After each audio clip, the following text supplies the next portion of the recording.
it's so traumatizing when something like that happens, but I at least felt so much gratitude in that time of uncertainty that even though I didn't know what had happened or what was going to happen, I at least felt like I could have had a choice in what would happen moving forward.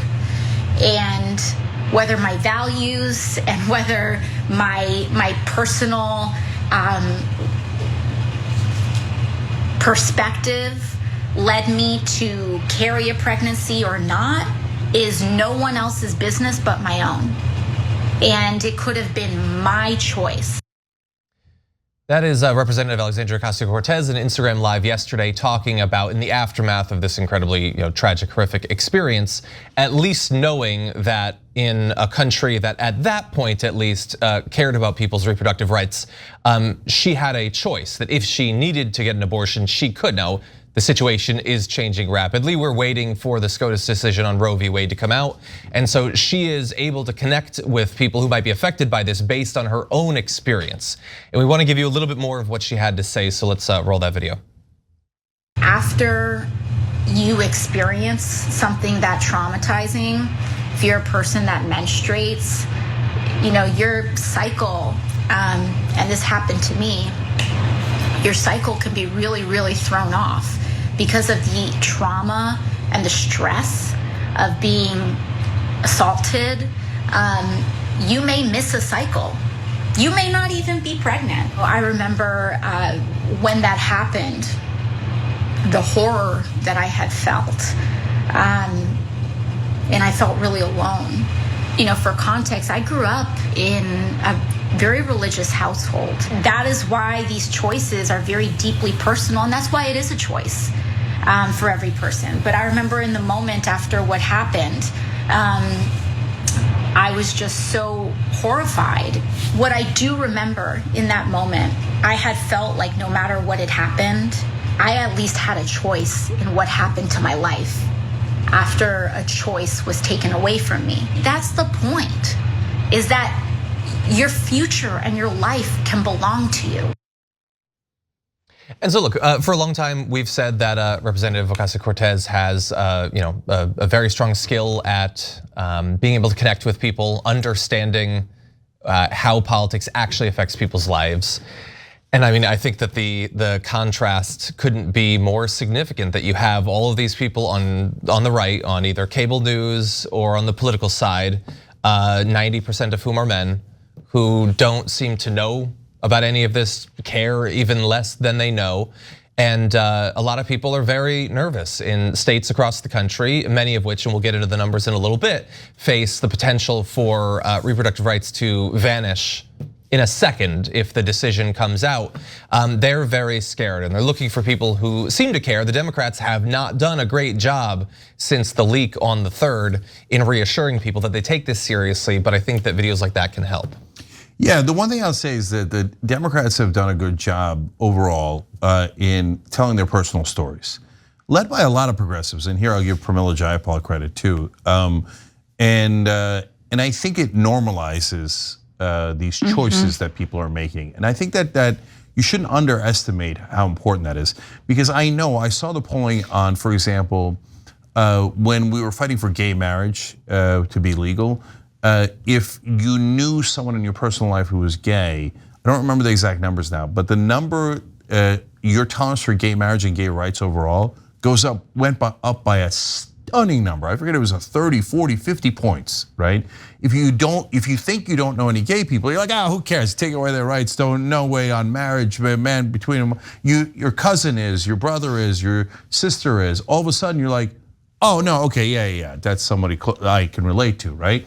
And so people sharing their stories and people go, oh, okay, maybe, because my whole life, guys, abortion has been painted by most, not just Republicans, but Democrats playing defense, going, oh, it should be really rare. I mean, it's awful, but we should have the choice to do it. Rare, it should be super rare, right? And by the media as something horrific. And so my wife's from Taiwan originally, so I now know. I mean, I already knew a ton of Chinese folks growing up, Chinese Americans. Now I know way more. And so the reason I'm telling you that is because when you talk to people from Asia, abortion is not a moral issue at all. They're completely flummoxed by America. They're like, why are you guys think that like knee surgery is evil? I don't get it. Like this is the weirdest thing they've ever seen, right? And so the reason why we have abortion is like, oh my God, it's because the media told us it was, and everybody in politics and media told us all forever, our entire lives about how bad a decision. I mean, you could make the decision maybe, but it's a really bad decision, right? And so now these women coming out and go, no, it's not a bad decision. And no, it makes sense under certain circumstances. I think it makes a giant difference. Absolutely, and you heard Barbara Lee speak about her abortion that she had to get in Mexico because that was the closest and safest place that she could access it back in the day. And so we are headed back to that time of a lot of people crossing the border, especially in states like Texas, to try and seek safe abortions in Mexico. Think about that, right? And we're told, oh yeah, oh, everything's backwards down there. No, actually it's not, because there's actually better reproductive care than there is in some places in the United States. I think AOC speaking about it normalizes it, and it seems obviously the fact that she was a victim of sexual assault is hard enough. The fact that then she was unsure of whether she was pregnant. And when you say you miss a cycle, right? You're talking about 8 weeks then, maybe before you get your period. Now, the bills that are being passed now are saying, oh, no, that's already illegal. By week 9 or week 10, when you know you are or are not pregnant, or even if you do know by then, that's already illegal. So just understanding how soon after, how draconian these bills actually are is incredibly important. And I just wanna say, like, Lucy McBath spoke the other day, a representative from Georgia, I believe, and she also spoke about miscarriages. So this is not just about abortion and normalizing the fact that we don't have to feel bad if you choose to get an abortion, but also it's about reproductive health and women's health care, or anyone with a uterus care in general, which can be a miscarriage, which can be a stillbirth, which can be all the reasons and all the ways that if you actually cared about life, you would ensure that over half the population has access to these basic rights and these basic freedoms. Yeah, unfortunately, something like half the population might not soon. It's expected that 25 states will basically immediately outlaw abortion when the decision finally comes out. 13 different states already have what are considered trigger bans, so that they just had passed them and just waited, hoping that finally it'll happen and it'll immediately become illegal. Reminder, by the way, that when they spent years and years and years passing all these trigger laws and focusing so intently on it, only to then get the leak and know that they're about to win, they then immediately switched into, why is everyone freaking out? Nothing is gonna change, this isn't a big deal, your life is gonna be all the same. We only did decades and decades and decades of activism, making that like the sole focus of our politics, but nothing will actually change.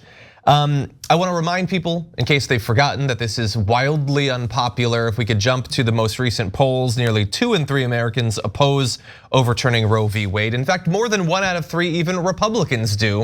And by the way, like again, what a reminder that Republicans are so dissimilar from the rest of the population, like nothing like even independents on this issue.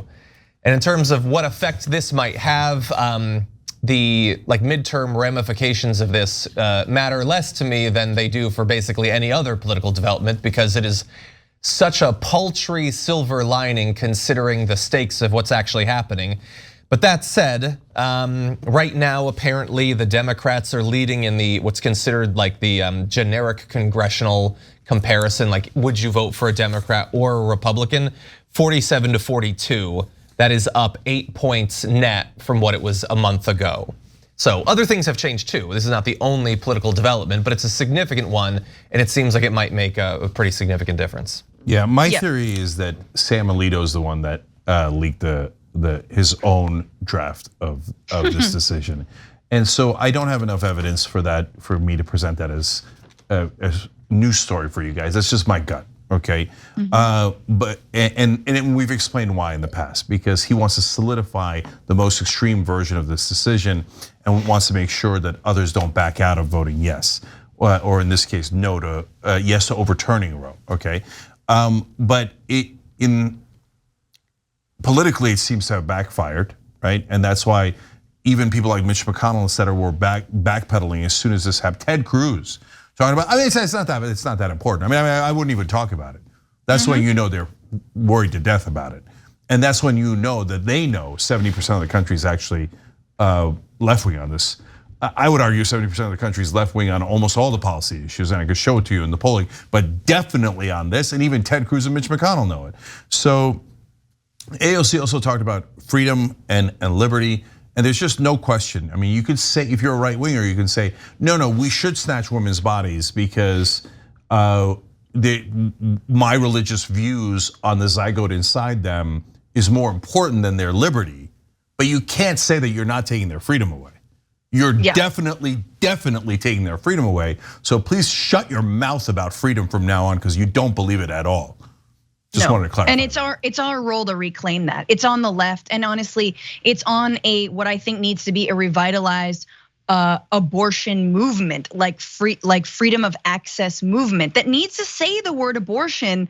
And this is from organizers like Liz Winstead, who we've had on the show a lot, who's a homie of TYT, and her organization, Abortion Access Front, is doing trainings, I believe, on July 17th. They're gonna be house parties, everyone can throw one. So I just wanna shout out this entire summer of resistance. And it doesn't matter who you are, this is everyone's issue. Everyone can get involved, and even if it is something so seemingly small as escorting somebody into a Planned Parenthood, man, that's not small, that's huge. And so I just wanna caution against despair. No, we're gonna get loud and more militant and more active.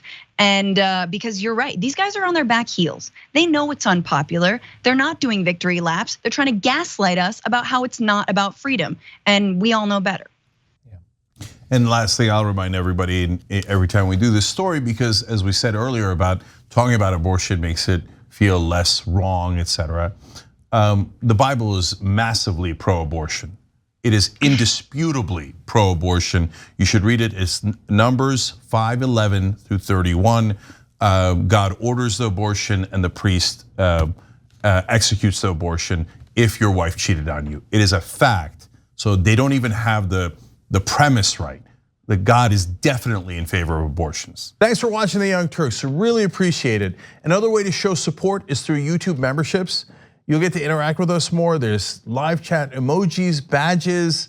You've got emojis of me, Anna, John, JR. So those are super fun. But you also get playback of our exclusive member-only shows and specials right after they air. So all of that, all you gotta do is click that join button right underneath the video. Thank you.